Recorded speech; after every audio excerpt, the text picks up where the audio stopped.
Hello again, friends, followers, and welcome to today's lesson. Today we are going to learn vocabulary 6. Please subscribe for more lessons. To trade, gucuruza. Example: trading plays a key role in development. Ubucuruzi bugira umumaro ukomeye mu iterambere. Chicked, cyabitama, wa muntu uba ufite amatama manini. Example: that is a chicked girl. Uriya mukobwa ni cyabitama. Beautiful, iza. Murabona nashyizeho iza. Impamvu dushyiraho iza ni ukugira ngo hano imbere nugira icyo ushyiraho bize guhita bihura n'iyi iza. Urugero ushobora kuvuga ngo mwiza, umuntu mwiza, cyangwa se ukavuga ngo byiza, ibintu byiza, ariko igitekerezo kiba kirimo ni iza, niyo meaning. Example here: this is a beautiful day. Uyu ni umunsi mwiza. Simple, oroshye. Ni hano hejuru, niba hano nshyizeho ngo oroshye, aha imbere nshobora gushyiraho bitewe n'icyo nshaka kuvuga. Byoroshye, woroshye, yoroshye, byose tugakoresha simple. Example: this question is simple. Iki kibazo kiroroshye. To retail, kudandaza. Kudandaza, urugero ibicuruzwa. Example: it's difficult to retail this product. Biragoye kudandaza iki gicuruzwa. Father-in-law, databukwe. Example: I highly respect my father-in-law. Nubaha cyane databukwe. Steering wheel, direction y'ikinyabiziga. Example: my car has a small steering wheel. Imodoka yanjye ifite direction ntoya. Wine, divayi. Wine tastes nice. Divayi iraryoha. Diamond, diyama. Example: they don't extract diamond in Rwanda. Mu Rwanda ntibacukura diyama. To sew, kudoda. Example here: she sews by hand or by machine. Adodesha intoki, ibiganza, cyangwa se adodesha imashini. Amarathus, dodo. Dodo turya, imboga, ubwoko bw'imboga.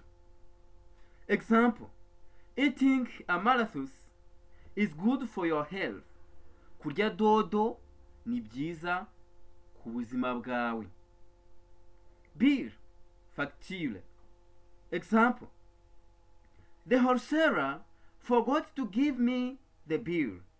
Umucuruzi yibagiwe kuma facture. Brake, ferry. Ferry z'ikinyabiziga.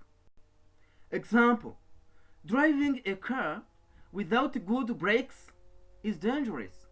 Gutwara imodoka udafite feri nziza ni bibi, biteza ibyago. To guess, gufindura cyangwa se gufora. Example: guess what I have in my hands. Fora icyo mfite mu biganza byanjye. Fridge, firigo. Ikoresho dukoresha dukonjesha ibisukika. Example here: water is frozen in a fridge. Amazi akonjesherezwa muri firigo. Foundation, fondation, umusingi. Example: a house has to have a reinforced foundation. Inzu igomba kugira umusingi ukomeye. To smuggle, guforoda, gukora forode, gucuruza mu buryo butemewe, gucuruza n'ibitemewe.